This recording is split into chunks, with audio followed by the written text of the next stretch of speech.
Hi, I'm Yulia, and this is the News Brief. Here we discuss the most relevant stories twice a week, so you don't have to suffer through the news alone, and I don't have to suffer through the news alone. And of course, as per usual, please don't forget to leave your questions, suggestions, and constructive criticism down below and in the comments, because it helps me greatly to tailor the next episodes to you.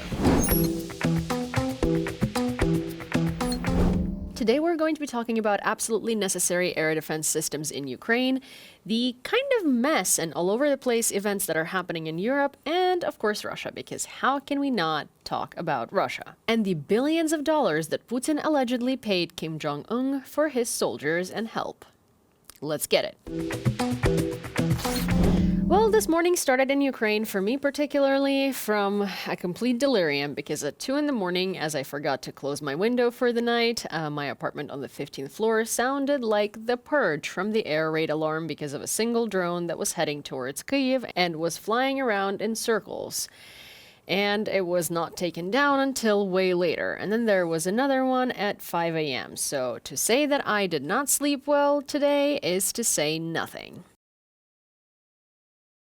We start with breaking news from Ukraine, where several people are reported injured in the capital, Kyiv, following a Russian missile attack.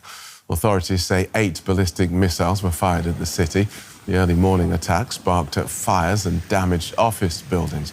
Ahead of the attack, Ukraine's Air Force issued a message on Telegram warning of a ballistic missile coming from the north. Let's join DW correspondent Nick Conley in Kyiv. Welcome, Nick. What more do we know? So it was incredibly loud here around 7 in the morning local time. Most of what we could hear here in central Kyiv was probably outgoing anti-missile defense rockets being launched. Those are very, very loud in a kind of urban environment.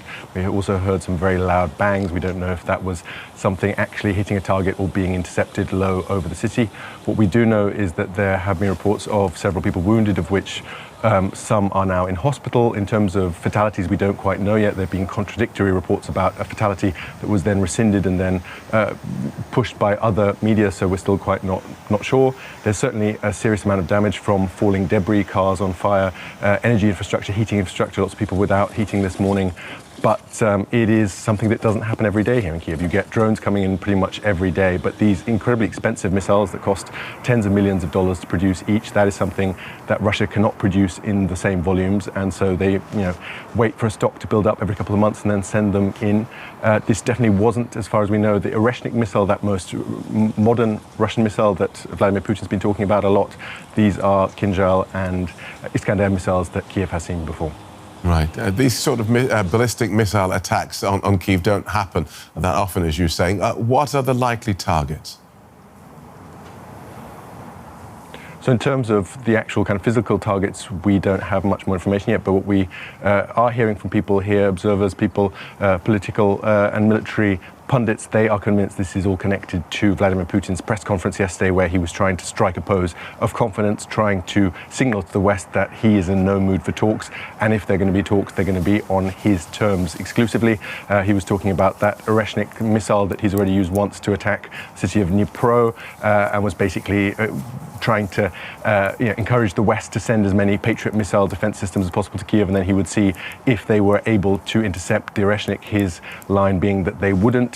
So a lot of bravado there, a sense that he is trying to make a point because, de facto, this is a very, the wrong city to target if you actually want to reach your target. This is the place in Ukraine that is best defended, where those missiles are the least likely to get through. So wasting tens of millions of dollars on making a point is, something that would only be done for a political reason. And we're seeing that he's trying to signal now to the new incoming Trump administration that he's going to play hardball and that he is not going to, come to some kind of deal that the Ukrainians and their backers in Europe are going to be amenable to. And while we're on the topic of that, Zelensky urges delivery of promised air defense systems instead of NATO invitation. President Volodymyr Zelensky has called on Ukraine's partners to deliver the promised air defense systems, highlighting that 12 to 15 additional systems are needed to protect the country. Speaking via video link at the Joint Expeditionary Force (GEF) summit, Zelensky emphasized that achieving this goal depends solely on the political will of Western nations. We remember that as compensation for the impossibility of inviting Ukraine to the alliance, we were promised a significant number of air defense systems. I ask for your help to ensure that this is fulfilled, Zelensky stated. I mean, there are a lot of times when we're promised a lot of things and they just don't make it here until a year or two or sometimes 3 later. There are things that have been promised to Ukraine in 2022 that are only going to make it here in 2025. So, yeah. Please, Western nations, we do need air defense systems because we do need our sleep, and trust me, your mental health suffers greatly when you constantly have to be waken up by air alerts.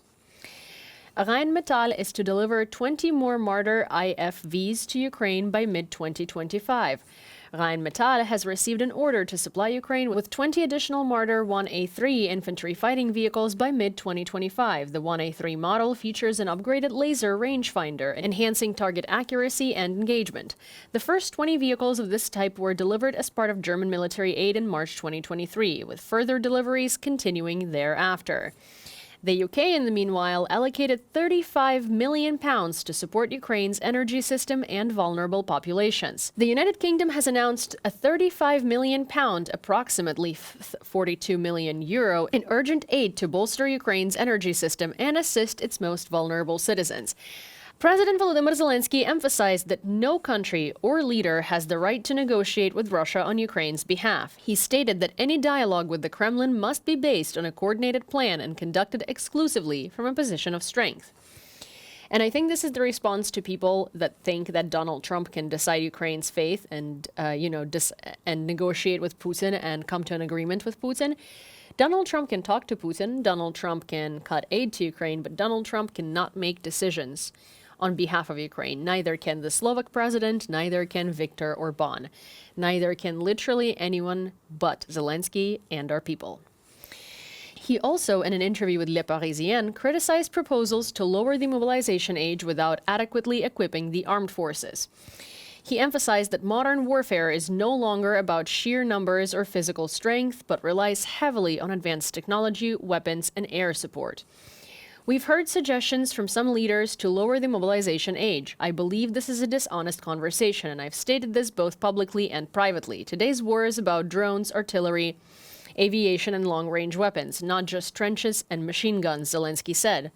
He stressed the need for technological advancements in the military, arguing that without air defense and advanced capabilities, advancing or storming enemy positions becomes nearly impossible. For me, saving the lives of our youth is a priority. Modern warfare is a battle of intelligence and technologies. Leaders must focus on equipping the army, not playing political games over mobilization. He called for investments in modern military capabilities, highlighting their crucial role in Ukraine's defense strategy.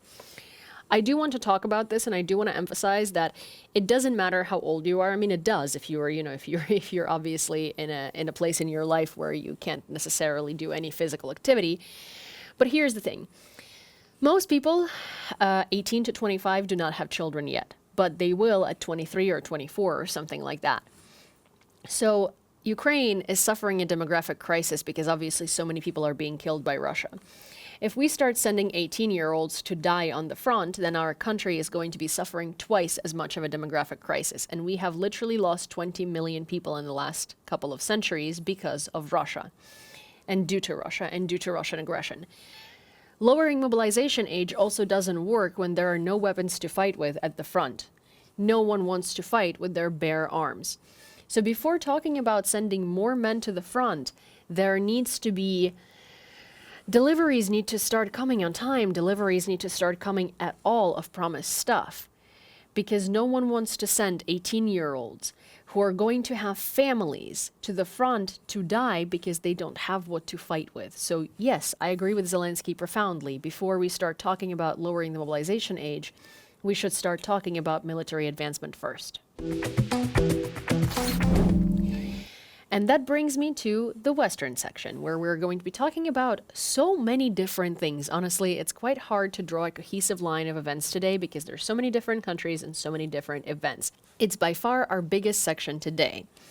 We start with South Korea, who sanctioned individuals and companies over Russia's DPRK military cooperation. South Korea has imposed sanctions on 11 individuals and 15 organizations involved in military cooperation between Russia and North Korea, financing Pyongyang's nuclear and missile programs and the illegal acquisition of sanctioned goods, the South Korean Foreign Ministry announced. The sanctions list includes Korean People's Army generals Kim Yong-bok and Shin Kim-chol, rocket engineer Ri Song-jin, and senior officer Ri Bong-chun. Several Russian businessmen and organizations were also targeted, including Roman Alar and his company LLC Parsek, accused of supplying critical missile materials and technologies to North Korea, also paying them a lot of money, but we're going to talk about that later. In total, the list includes 7 Russian individuals and 13 organizations, including several banks. Financial and currency transactions with these entities now require Seoul's approval. The move aligns with a joint statement issued on December 16th by the foreign ministers of Australia, Canada, France, Germany, Italy, Japan, South Korea, New Zealand, the United Kingdom, the United States, and the European Union. The statement strongly condemned expanding military ties between Russia and North Korea, including the involvement of North Korean troops in Russia's war against Ukraine. I mean, you know my stance on this. I don't think there is anything more that I can comment other than, yes, we strongly condemn 2 dictatorships coming together to fight a massive European country, which is an ally to the EU and NATO. Strongly condemn. Not do decisive action, but strongly condemn. And be fearful of letting us fight back. Meanwhile, Polish Prime Minister Donald Tusk announced a new aid package for Ukraine worth 100 million euros set for delivery in January. This marks Poland's 46th aid package since the start of the full-scale war. Following talks with Tusk, President Volodymyr Zelensky expressed gratitude for Poland's continuous support and emphasized Ukraine's need for a just peace and urgent strengthening on the battlefield. Tusk reaffirmed Poland's steadfast support, adding that if Ukraine's accession to the EU and NATO depended on Poland, it would not have lasted longer than 1 day. And that is very true. Poland has supported us greatly, and Poland has also been one of not many countries in the EU that has taken its defense very, very seriously, where they've bolstered their defense to almost 5%, and they're probably the only combat-ready army in Europe that can take on Russia. So, take example from Poland. U.S. Special Representative Keith Kellogg to visit Ukraine and Europe in January, according to Reuters. In early January, the newly elected U.S. President's Special Representative for Ukraine, Keith Kellogg, will travel to Ukraine and several European capitals. Details of the trip remain limited, but it is confirmed that Kellogg will not visit Moscow. Additionally, the purpose of the visit is described as fact-finding, with no plans to sign any treaties or agreements. I mean, what kind of treaties or agreements are you going to sign? What, force Ukraine to surrender or capitulate or something? I mean, Keith Kellogg is an interesting character because he kind of has a decent stance on Ukraine, but then he also doesn't. And I really don't like that he's a representative to the Ukraine and Russia conflict. Well, he should be the representative to defeating Russia, aka working in Ukraine and with Ukraine, not this sort of mediation figure between an aggressor and its victim. But alas. The United States believes that the assistance provided to Ukraine will be sufficient for its defense until the end of 2025, according to State Department spokesman Matthew Miller. He highlighted that the Biden administration's military support, combined with ongoing aid, will ensure Ukraine has the resources to continue resisting Russian aggression. In addition, the U.S. has contributed $20 billion to a special World Bank fund for Ukraine and plans to provide over $440 million to support agriculture, reconstruction, and the broader economy. I mean, let's hope that that's true, and let's hope that, all of the weapons deliveries come on time and that nothing gets lost in transit or translation, and that Ukraine truly gets everything that we need to fight through 2025. There has been chatter about a counteroffensive in 2025, which is kind of inducing hope because we haven't heard chatter about anything like that in a very long time. China did something very interesting. They took over uranium mines in Kazakhstan from Russia, according to Reuters. Uranium One Group, part of the Russian state corporation Rosatom, is withdrawing from joint projects with Kazakh state company Kazatomprom. It is selling shares in major uranium deposits. Zarychna joint venture, 49.9%, is being sold to SNURDC, Astana Mining Company, owned by China's State Nuclear Uranium Resources Development Co., Kazatomprom's share remains 49.9%. The Zarychny deposit reserves are about 3.5 thousand tons of uranium. Khorasan U and Kizilkum LLC, or Uranium One, will sell 30% of each to China Uranium Development Company Limited, linked to China General Nuclear Power Corporation. Kazatomprom's share stays at 50%. This is very interesting. It's very strange that Russia would give up its opportunity to be able to hold its grip on Kazakh uranium, but that indicates to me that they really need money if they're selling those. So that's a good one. EU revisits seizure of Russian frozen assets amid Trump's return, says Bloomberg. Several EU countries have resumed discussions on seizing the $300 billion of Russian currency reserves frozen in the West, Bloomberg reports, citing sources. The renewed debate comes as concerns grow over Donald Trump's potential halt to U.S. aid for Ukraine after his return to the White House. Yeah, that might be because he fundamentally misunderstands this war, where he was asked recently if Ukraine should cede territory to Russia, and he was like, well, I mean, and he was like, you know what, I'm going to let you watch it yourself. Sure, so what do you offer to give that territory to Russia so they can rebuild it? Maybe that territory should just be like tundra where no one lives. Like, what are you trying to say? It doesn't matter how destroyed these territories are. They used to be someone's home, and we're gonna rebuild them. And it doesn't mean that Russia should get them just because Russia destroyed them. Officials are currently examining whether court rulings would be required as a legal basis for confiscating the assets, or if calculations of damages inflicted on Ukraine could suffice. EU foreign ministers addressed the issue at a meeting in Brussels on Monday. It is expected to be raised again at the EU Leaders Summit on Thursday, December 19th. Meanwhile, Germany is open to sending peacekeepers to Ukraine with mutual approval, says Reuters. Germany is prepared to send peacekeepers to Ukraine if both Moscow and Kyiv agree on a relevant mandate, German Defense Minister Boris Pistorius said.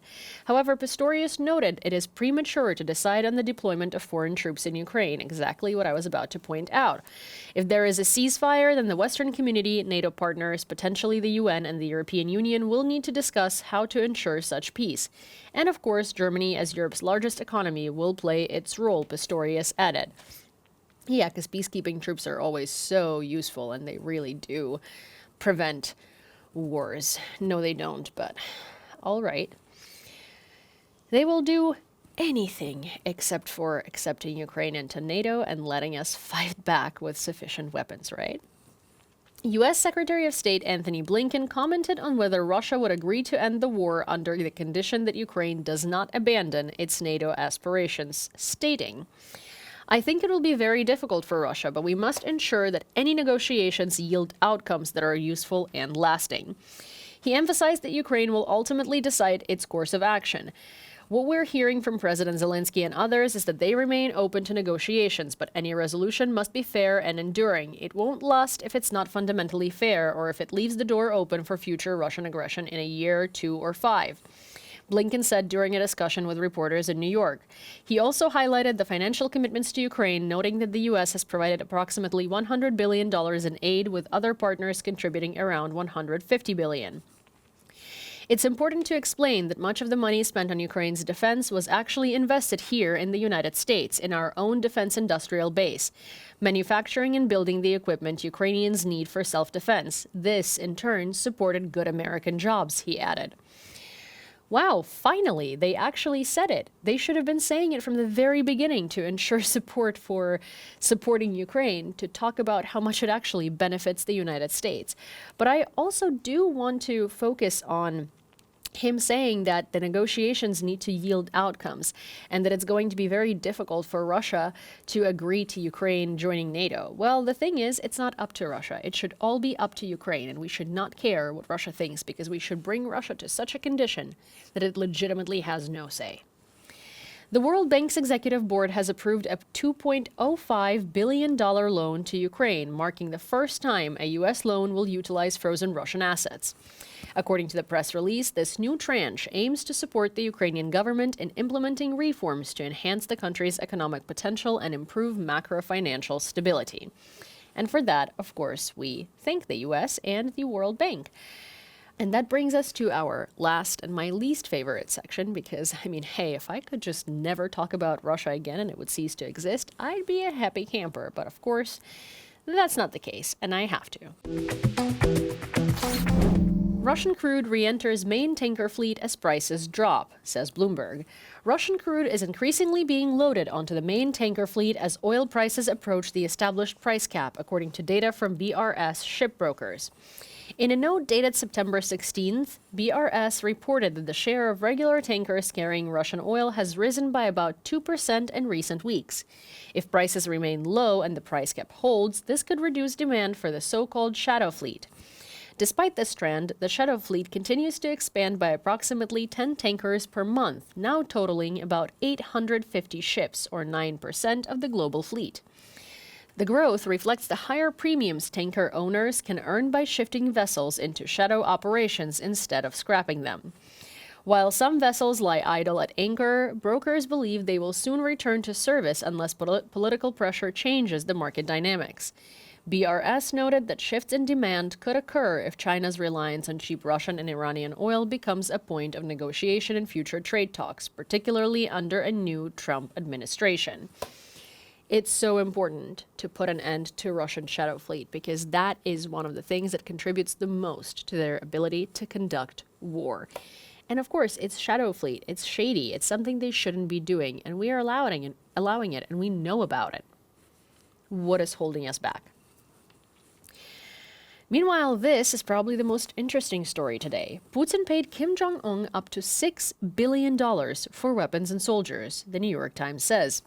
According to calculations by the Seoul-based Hankook Institute for Foreign Studies, the value of weapons supplied by Pyongyang is estimated at between $1.72 billion and $5.5 billion.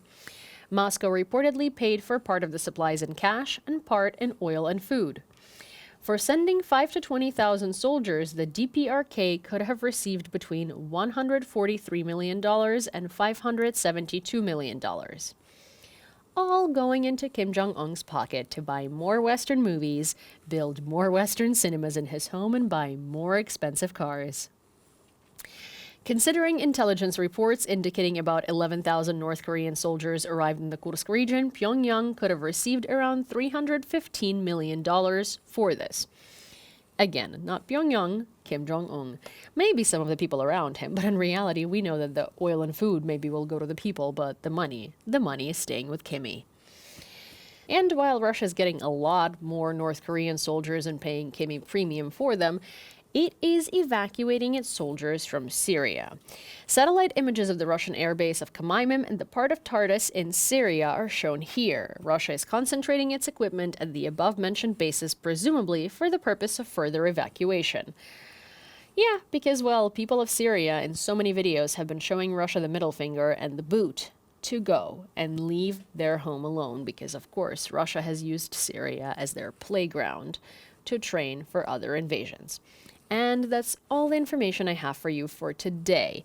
Thank you for watching, and if you enjoyed this episode, please don't forget to subscribe to this channel. Also, turn on all of your notifications so you don't miss the next episodes when they come out, especially when we reformat this show in the new year.